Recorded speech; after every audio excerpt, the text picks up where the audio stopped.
Pues ya hay sentencia del Tribunal Supremo sobre el procés. Si alguien pensaba que iba a salir una sentencia suave, que no castigara un movimiento que ha puesto a 2 millones de personas en la calle, estaba bien equivocado. Cuando el rey salió el 3 de octubre a marcar línea, estaba claro que el Estado iba a ir con todo.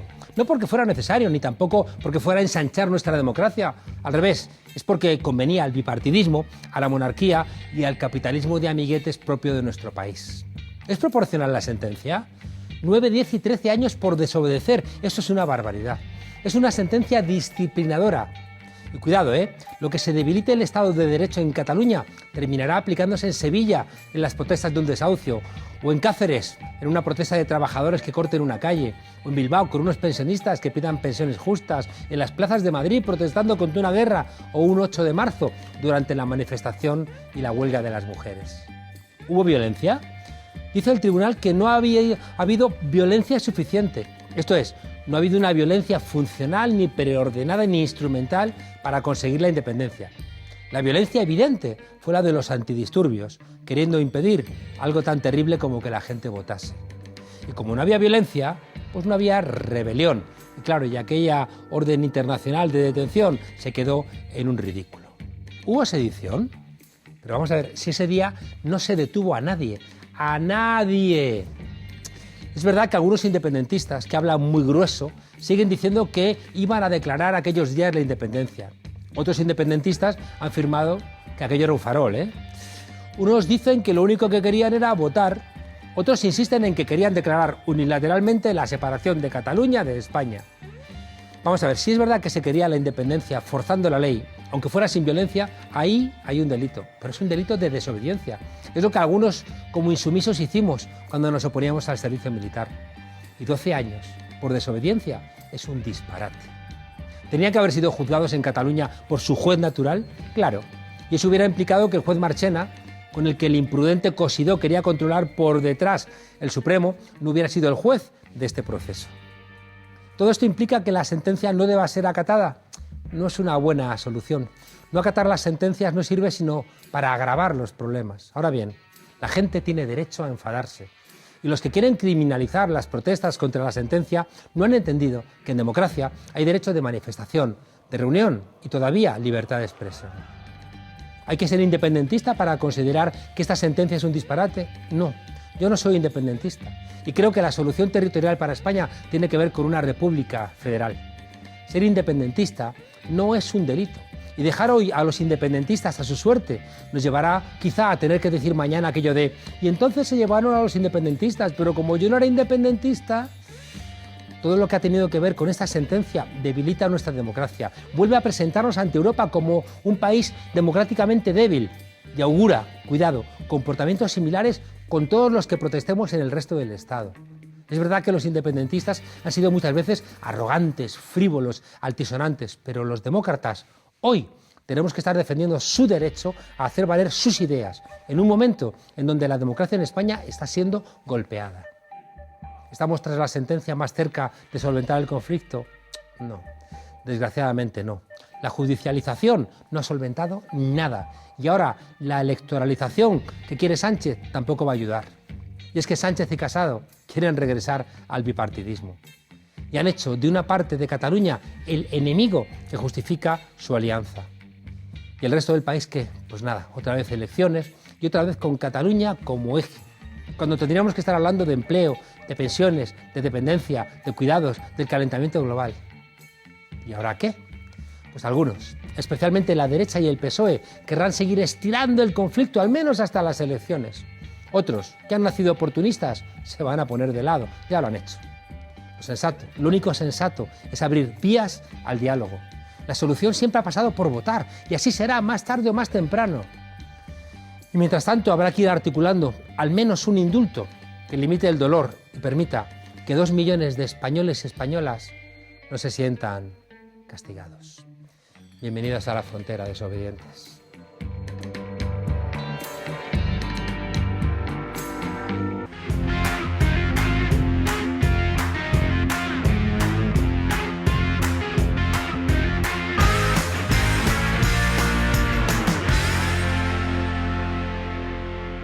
Nuestro invitado acaba de recibir por segunda vez el Premio Nacional de Teatro. Es un estudioso enfermizo. Investiga desde todos los ángulos posibles las motivaciones que llevan al asesinato, al robo, la venganza, la traición o la locura. En este mundo de mierda que tenemos, podríamos decir que es un escritor costumbrista, aunque me temo que el ser humano siempre ha sido bastante parecido a como lo vemos en sus peores momentos. Anda que no tiene trama esto del ser humano. Nuestro invitado no le tiene miedo a ningún poderoso y se ha reído de Aznar, de Milton Friedman, en fin, de cualquier poderoso. Pero nuestro invitado, no creáis que se hunde en la desesperanza. Todo lo contrario, se llena de fuerza que Dios sabe de dónde la saca y seguro que hoy nos la quiere contar. Andrés Lima, autor, director, un hombre por excelencia del teatro. ¿Cómo estás? Gracias. Solo me dicen, no des un abrazo que se chocan los micrófonos, pero no puedo evitarlo. Oye, Andrés, decía Neruda que a veces me canso de ser hombre. Bueno, ¿qué frase? Bueno, me imagino que te refieres al mundo en el que vivimos, ¿no? Sí.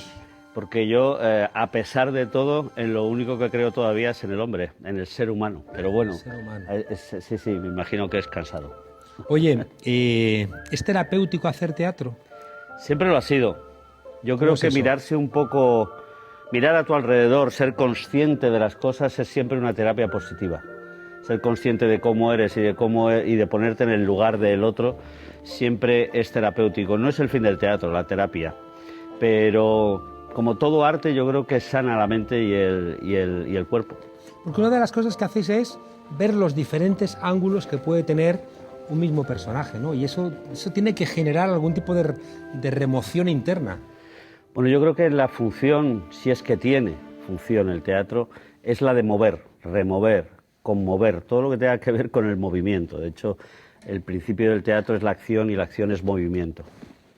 Sí, es algo que no puedes obviar, es decir, el hombre desde que es hombre, el ser humano desde que es ser humano, por no ser tan hombre, tiene muchas facetas, ¿no? Eso lo aprendí hace mucho tiempo del Dr. Jekyll y Mr. Hyde.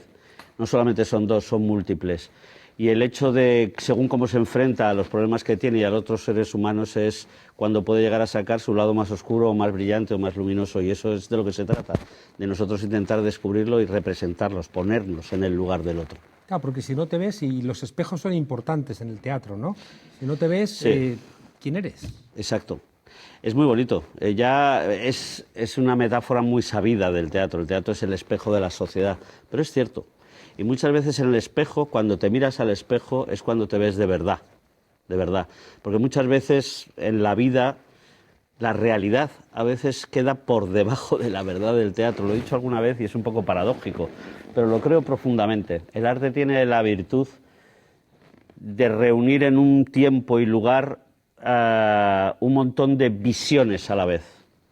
No solamente la tuya como actor o como director, la del escenógrafo, la del autor, y todo eso crea una cosmogonía que puede hacer que una situación que está sacada de la realidad sea más verdad que la realidad misma, ¿no? O aporte más verdad. Pero no deja de ser cierto también que hay un teatro, no sé cómo llamarlo, comercial, frívolo, que no es que quiera solamente entretener, porque entretener está muy bien, ¿no? Sino que tengo la sensación de lo que quiere es hacer que no pienses demasiado. Bueno, yo no estoy muy de acuerdo en esa definición. Sé a lo que te refieres.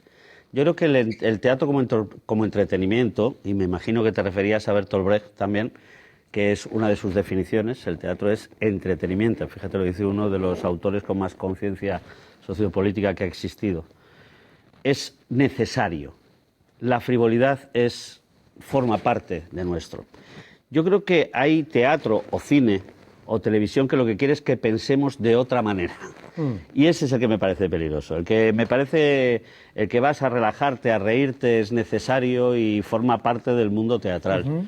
El que de repente te están diciendo que las cosas no son como son, yo estoy un poco harto ya, por ejemplo, de todas estas oleadas. Hemos visto Batman, Spider-Man, el malo de Batman y el malo de Spider-Man, ¿cuántas veces en los últimos 3 años? Y todo eso va sembrando positos de pastillitas de ideología, en realidad que está encubierta para mi gusto. Es algo como muy tendencioso, muy de toda la vida, pero es que es cierto, el teatro más político que yo conozco en el mundo es el teatro americano. Claro. O sea, tipos, no sé quién, David Mamet. No, David Mamet es un hombre que hace crítica de la realidad y que te coloca en un punto de vista crítico, con lo cual no está intentando cambiar tu forma de pensar, te está incitando a pensar. Pero cualquier película, mira, yo estoy aterrado con la violencia brutal que desde hace mucho tiempo nos ha acostumbrado la industria del cine americana y la industria de la televisión, sobre todo, ¿no? De hecho, la gente se echa las manos a la cabeza con la pornografía y, sin embargo, no me parece pornografía criminal el que en un minuto de película, Van Damme, yo ya estoy anticuado, ahora lo sé, mucho más jóvenes, pero en un minuto a lo mejor se ha cargado a 150 personas y no se le ha despeinado el flequillo, ¿no? En La Jungla de Cristal 3, creo recordar, morían, o la 2, ya no recuerdo cuál de ellas, morían casi 300 personas. Sí, y entonces, bueno, esto ya no es solamente el hecho de morir, sino con qué punto de vista se mira eso.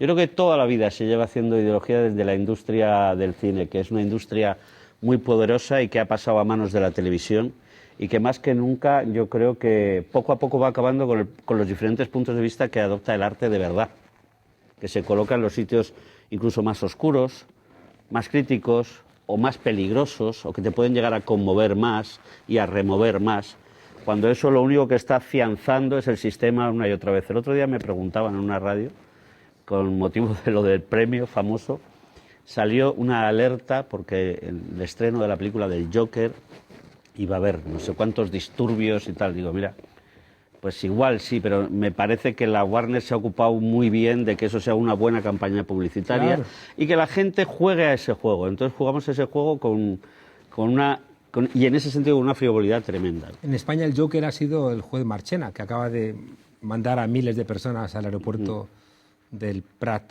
¿no? Montar realmente disturbios. Oye, acabas de hablar de Spider-Man, de Batman, el Capitán América. En cambio, tú has hecho obras de teatro como Moby Dick, Las Brujas de Salem, Medea, Macbeth, Falstaff, Tito Andrónico, Marasade, Urtain. ¿Qué es lo que hace a un clásico un clásico? Bueno, pues no lo sé, la verdad. Me imagino que el paso del tiempo. El paso del tiempo y que esa historia sigue excitando a directores, a actores, a escritores a hacer nuevas versiones.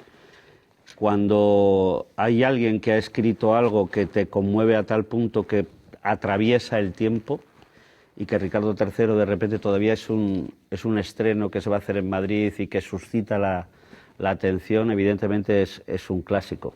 Pues es espectacular, Andrés, que publicándose 25.000 títulos que se publican en castellano al año, que te tengas que ir a Tito, te tengas que ir a Medea, te tengas que ir a Ricardo III... Bueno, no es una obligación, ¿eh? Es un placer.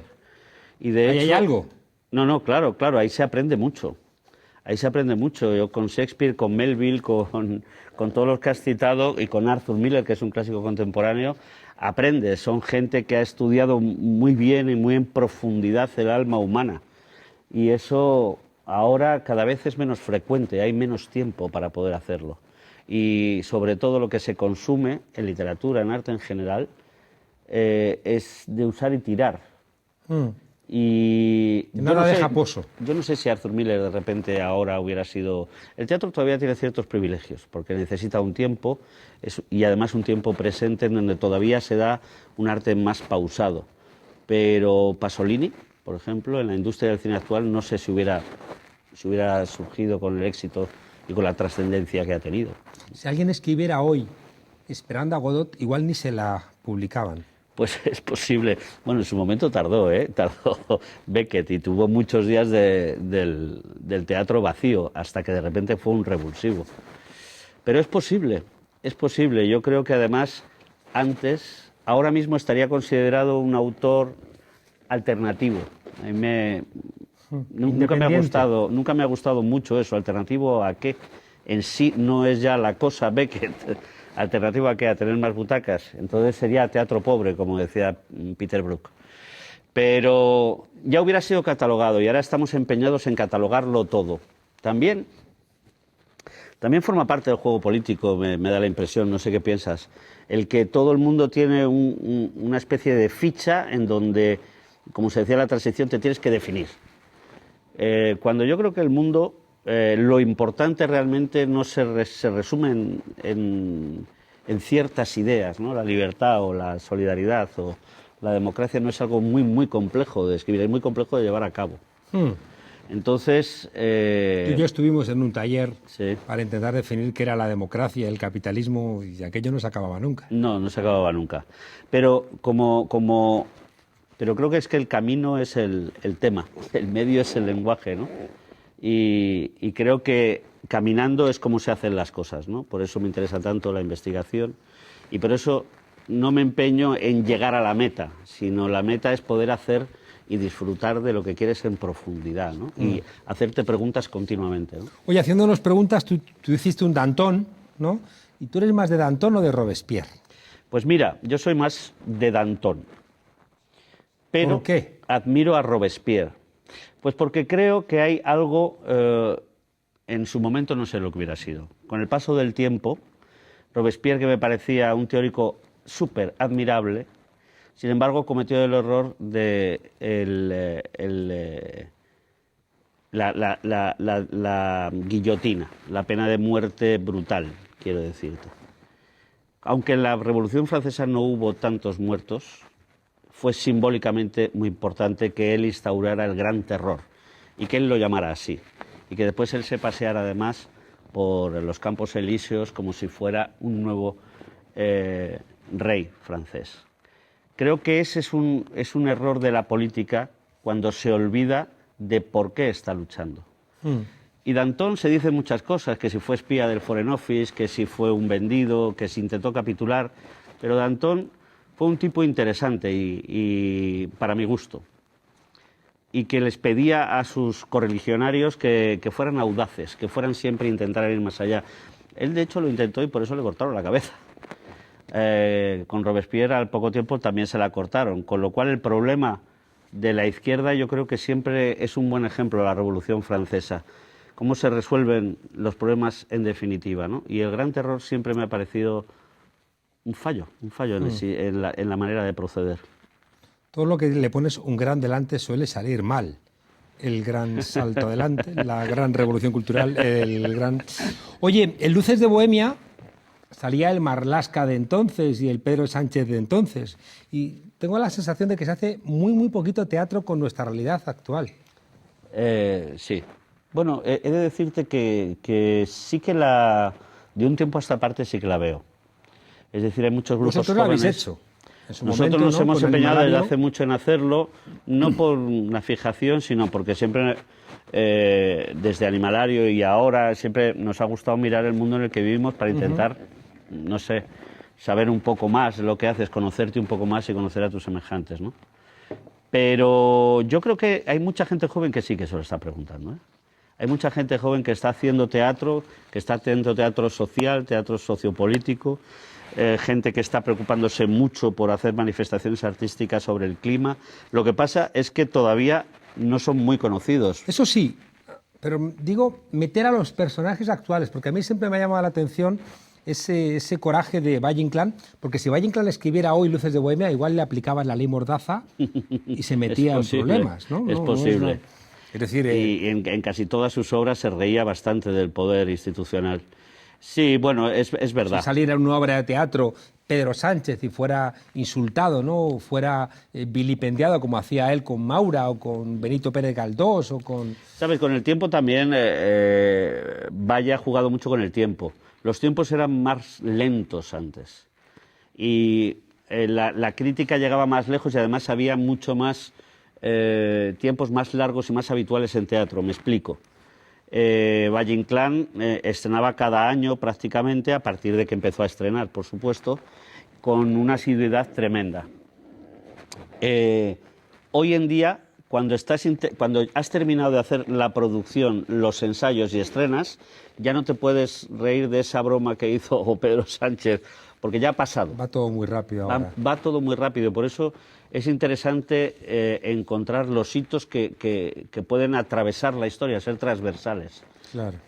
Oye, ¿qué sabe el teatro que no sabe la ciencia? Hombre, el teatro no es una ciencia y sabe cosas que no sabe la ciencia dentro del mundo del arte.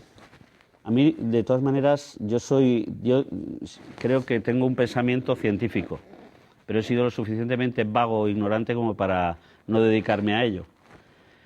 Sin embargo, me gusta mucho la prueba, ¿no? El empirismo.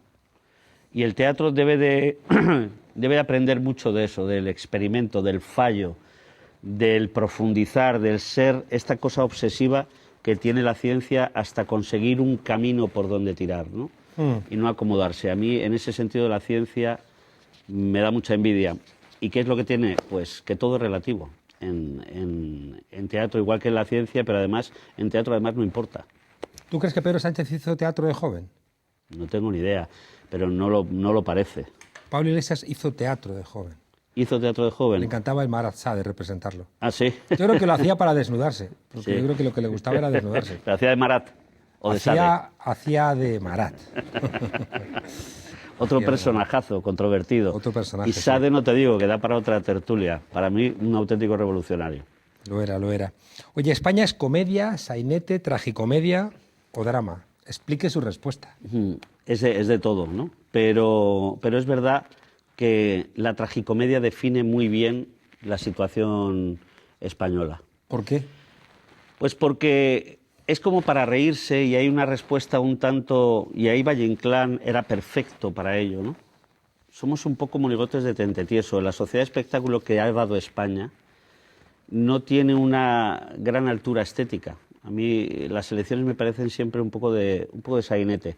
Pero el sainete, cuando rueda sobre la tragedia de la desigualdad, la tragedia de la pobreza, la tragedia de un montón de cosas que en el mundo suceden, es cuando se convierte en tragicomedia, ¿no? Creo que no es malo reírse de la tragedia. ¿Y el peso de la Iglesia puede tener algo que ver en todo esto? ¿Con la situación española? Quiero decir, con esa parte de tragedia que luego se convierte en comedia, El peso de la Iglesia es enorme en España, para mi gusto. Yo ahora estoy empeñado en intentar ir a la Biblia, y ir al Paraíso Perdido, y ir a ver qué sucede con esa cultura que nos inundó desde generaciones y generaciones, que es la cultura de la Iglesia, en nuestro caso la católica, y por qué en parte somos como somos. Yo nunca he creído nada sobrenatural de una manera natural, es decir, siempre me ha gustado más el sentido común.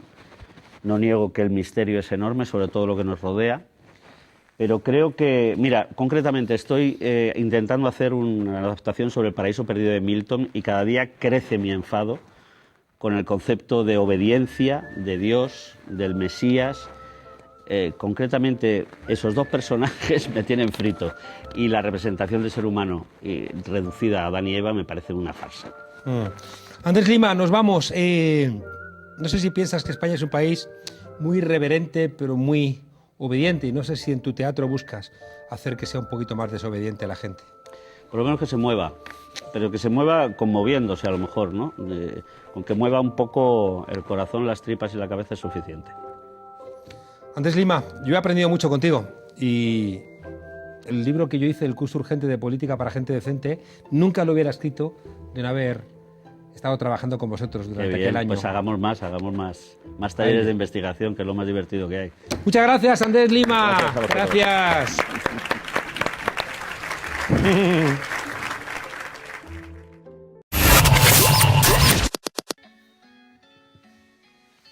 Calumnia que algo queda. Es una frase que acuñó el filósofo y escritor inglés Francis Bacon allá por 1625. Una práctica que lleva utilizando Vox contra Facua desde que saliera a la luz el fraude de la carne con listeriosis. Vamos, que la mejor defensa es un buen ataque, que dicen los clásicos. El último capítulo de esta campaña de intoxicación tiene que ver con la consejería de Juan Marín y la difusión de unos documentos simulando ilegalidades en la Fundación Facua. Vaya, vaya, vaya, los de Vox inventando otra vez pruebas. Lanzan calumnias, lanzan insultos, incluso advertencias. Una dirigente de Vox en Sevilla me ha llegado a decir públicamente que van a empezar a vigilarme, más allá de todo tipo de insultos, mal bicho, que soy un acosador, que soy un ladrón, un estafador.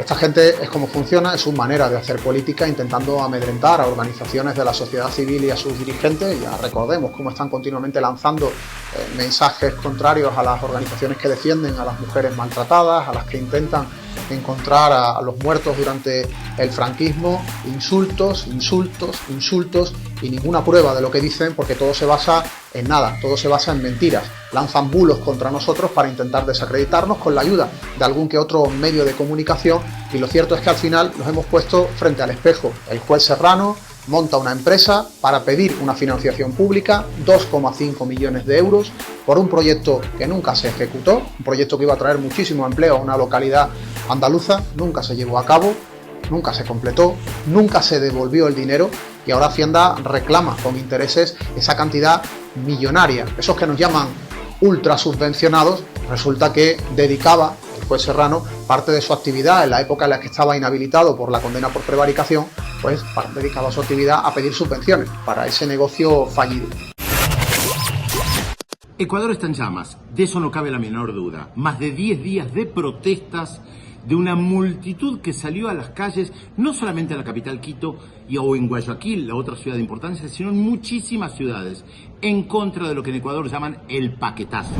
Aquello que anunció el 1 de octubre el presidente Lenín Moreno y que implica una política de ajuste dictada claramente por el Fondo Monetario Internacional. Primero le retiró el subsidio al transporte y con eso, a los combustibles, y con eso esto se trasladó al transporte, a los alimentos, y por eso salió la multitud a las calles a protestar en contra del presidente Lenín Moreno. Vamos a luchar hasta que se vaya este hombre que no sirve para nada. Este domingo se realizó un diálogo entre Lenín Moreno y la CONAIE, una de las principales organizaciones indígenas. ¿Cuál es el discurso de Lenín Moreno? Todo es una gran conspiración, tratando de separar aguas. Por un lado, los movimientos indígenas, por el otro lado, Rafael Correa, el movimiento de Revolución Ciudadana de Rafael Correa, la FARC, Nicolás Maduro. Una gran conspiración extranjera, como si no hubiera habido un paquetazo.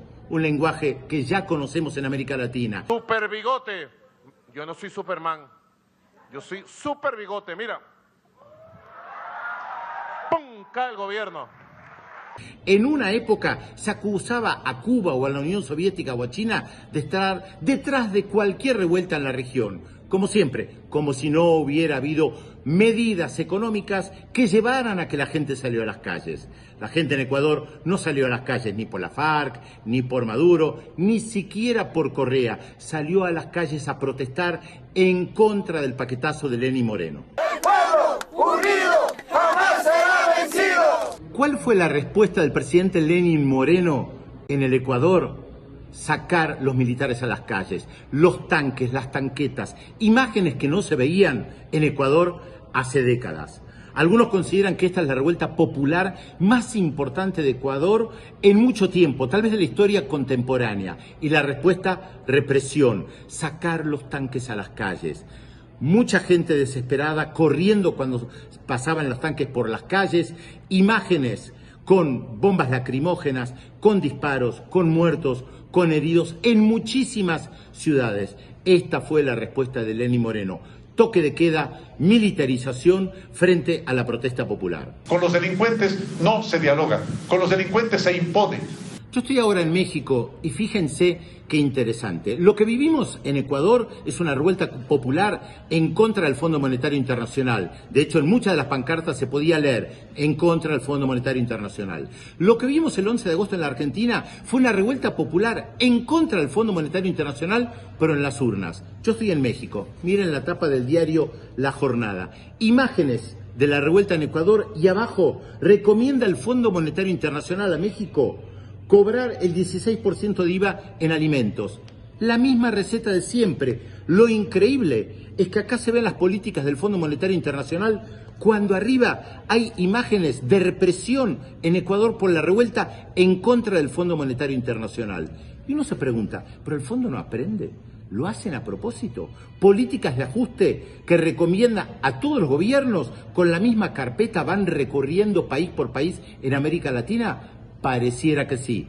Algunos le hacen caso en la Argentina y en Ecuador. Así les va. En México Andrés Manuel López Obrador no le va a hacer caso. Para los que estéis volviendo a estas horas de una isla desierta, os regreséis después de estar horas y horas desoladamente asolados y aislados en la A6 por un nevazo que no se explica, tenemos que recordaros que el Supremo ha condenado por sedición y malversación en concurso medial a la cúpula del Procés. Una sentencia que ha generado multitud de reacciones. La verdad es que estaba escrito en las estrellas cada uno de los discursos que hemos oído, porque la política en España y en Cataluña es muy, pero que muy previsible. No hace falta ser independentista, no hace falta ser republicano catalán, no hace falta votar a cualquiera de las opciones políticas independentistas para saber que lo que se acaba de publicar no es una sentencia, es una venganza. Si su venganza ha sido una sentencia, la nuestra será una urna. Pues Gabriel Rufián amenaza con las urnas.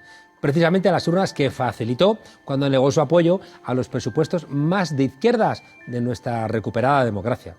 Es verdad que aún no sabemos si Rufián cree que aquello fue una broma o iba de veras. Pero claro, como su jefe está en la cárcel, Esquerra va a las elecciones cargadita de indignación. ¿Y qué más hace falta? Aunque claro, la pregunta de fondo es ¿quién solventará este conflicto en Madrid? Las palabras del presidente Sánchez, como todo lo que le escribe Iván Redondo, pueden significar una cosa y la contraria. Y como corresponde a un Estado social y democrático de derecho como el español, el acatamiento significa su cumplimiento. Reitero, significa su íntegro cumplimiento. El Gobierno siempre contribuirá a facilitar el reencuentro de la sociedad catalana fracturada hoy por el independentismo. Acatamiento, íntegro cumplimiento, aunque también dice que la ley está ahí. Y ley también son los indultos, los beneficios penitenciarios. El presidente siempre en modo campaña, intentando robar votos a Rivera, a Casado, a compañía, pero dejando la puertita un poco abierta a los nacionalistas, porque después del 11 de noviembre pues viene el 12 y el 13 y el 14. Y hoy podemos decir por fin que se ha hecho justicia. El Tribunal Supremo ha condenado a unos señores no por sus ideas, sino por los delitos que han cometido. Si todos somos iguales ante la ley, los políticos, delincuentes que han intentado romper nuestro país, tienen que cumplir hasta el último de sus días. Y hablando de políticos delincuentes, supongo que Rivera se refiere a sus socios de gobierno en Andalucía, Madrid o Murcia. ¡Ay, pobre Rivera! En cuanto a la derecha ha dicho no te trajimos aquí para que desobedecieras, se le pone todo en contra y las encuestas le auguran un fracaso estrepitoso. Y claro, agarrada a la bandera, parece que su suerte es la de mi cabo primero paracaidista que buscando la gloria, pero aferrada a la bandera, terminó en la farola el día del desfile. La represión no ganarà nunca la partida al diàlogo, a la democràcia i a l'autodeterminació. Aquesta mateixa tarda enviaré cartes al rei d'Espanya i al president en funcions Pedro Sánchez per demanar-los una reunió urgent per tractar de la crisi que s'obre amb la sentència. Y Torra. Luego está Torra, que ha enviado, como no podía ser de otra manera, una carta al rey.